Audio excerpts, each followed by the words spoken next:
Hi, my name is Naya Mandatal Miller, and today I want to talk to you about Sitka Lasa. Gertrude Sirens Bottom was her English name, but when she grew up, she changed her name to Sitka Lasa, which means red bird in the Lakota language. She was a writer, teacher, musician, and a powerful advocate for Native American citizenship. So listen up! Sitka Lasa was born in the late 1800s, at a time where the U.S. government forced Native Americans to be more like white Americans. It's hard to imagine what it would be like if I was a Native American and white Americans marched into my house and said I couldn't live there anymore. We're taking over everything in the whole world. We'll pay you back later, and you're welcome to be our low-wage employees, or as you call it, slaves. It must have been like an alien invasion. Confusing, frustrating, and super scary. As a little girl on the Yankton Indian Reservation in North Dakota, Sitka Lasa was happy. She thought, woohoo! I'm as free as a bird. I can be as wild as free as I want.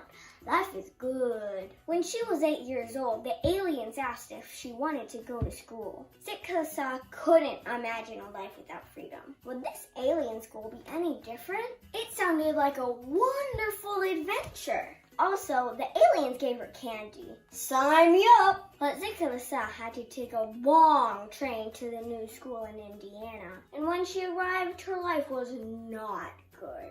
The aliens took away her clothes and gave her new, uncomfortable alien clothes. They tied Sitka Lasa to a chair and cut her long braids. When she spoke Lakota, the aliens punished her. All of the students sat in an alien classroom looking exactly the same, saying nothing.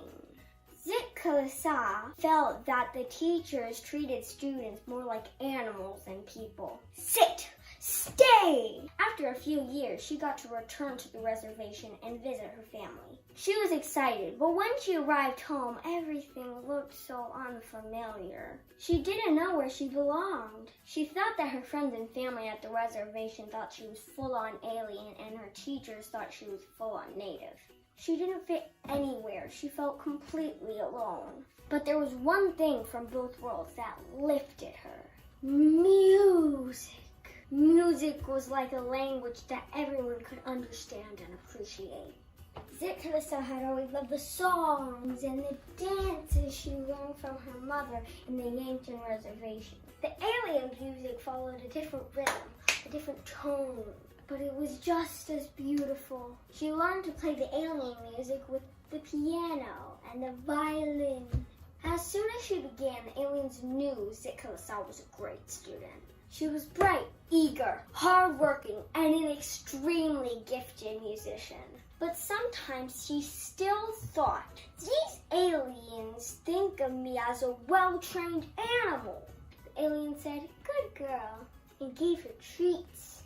They even took her to the White House to play violin for President William McKinley. When Sitka Lasa was 19 years old, she got a job at the Carlisle Boarding School in Pennsylvania. She taught lessons in music to Indian students in the school and alien students nearby. She had gifts to offer to both communities, but then realized that Carlisle School was designed to destroy Indian culture. The principal of the school said, kill the Indians to save the man. So Sitka Lasa quit. She thought, this is not my style. I don't want to kill anyone. She posted several exposés in Atlantic Monthly about her traumatic experience at Indian boarding schools. The alien said, what? Why? After everything we did for you. We gave you a sweet haircut, fancy clothes, and top-notch education. Now you're criticizing us? You're so ungrateful. No treats for you. In 1902, Sitka Lasa married Raymond Banham, another young man from her tribe who attended boarding school. They were both brave, smart, and clever. It was a love connection. Boom, boom, boom, boom. Together, they lived at the Ute Nation for 14 years with their son. First, they worked as teachers at schools that children could attend close to their families. Later, they worked at the reservation at the Bureau of Indian Affairs. During that time, Zicka-Lsa continued to share her stories, other documents, papers, and music. In 1913, she wrote the first American Indian opera with her friend, a white composer. It was called the Sundance Opera and was inspired by a sacred ceremony of spiritual healing, which at the time was outlawed by the U.S. government. Radical, scandalous, Zicka-Lsa the outlaw. But these ceremonies were important to Zicka-Lsa. We introduced this to aliens via Grand Opera. I know they will listen. And she was right. It was a hit. Aliens love opera. However, despite her efforts, the lives of Indian people continue to become more difficult. Zicka-Lsa must have felt so frustrated. Hello, President Woodrow Wilson, you took our country and haven't paid your bills. Are you and your buddies not hearing me? We want this country back. Can you help me? Aliens, you don't own this country. We were here first. Maybe I should just come by and visit. Come on! In 1916, Zicka-Lsa and her family packed up and planted themselves in Washington, D.C. Can you see me now? How about now?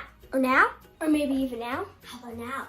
Zicka-Lsa served as the secretary of the Society of American Indians, the first civil rights organization organized by and for Indians. She edited its journals and worked as a lobbyist in Congress. She gave public speeches and wrote editorials. And after 8 years, she met her primary goal, the passing of the Indian Citizenship Act in 1924, which finally granted American Indians the right to vote. Voting, no biggie. I'm kidding. It's a biggie. Indians wanted to make some changes in the US of A. Now you need to share. Zicka-Lsa died in 1958. 3 months before the New York premiere of the Sundance Opera. Because her husband served in the military in World War I, both Benhams were buried in the Arlington Cemetery, a tombstone at an all-American cemetery, with their names next to a teepee. On March 15th, 2021, Deb Haaland was confirmed as the first Native American to serve as United States Cabinet Secretary. As Secretary of the Interior, she is responsible for management and conservation of federal land, the environment, and natural resources. She is also responsible for the Bureau of Indian Affairs. She has a big job. Secretary Haaland's grandparents both went to boarding school, just like Zicka-Lsa. 3 generations later, she and many Native Americans are proud to vote as Americans and proud to be serving as leaders of the U.S. government.